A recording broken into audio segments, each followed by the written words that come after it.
Finally got the new battery cable ends on. Did that one first and just got that one done just now. And I got them pretty tight and they're tightening pretty well. Good connection, so that's a good sign. Started up, I left the keys in it from before.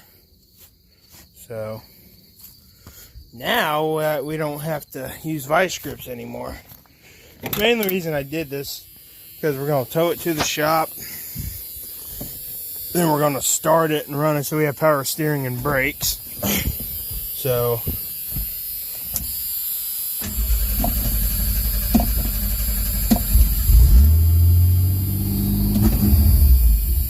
took a little bit to start, but it hasn't ran in quite a bit. I haven't run it as much as I used to.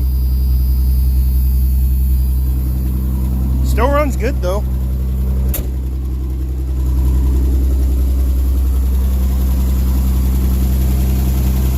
Oh yeah. Got that's a little loose.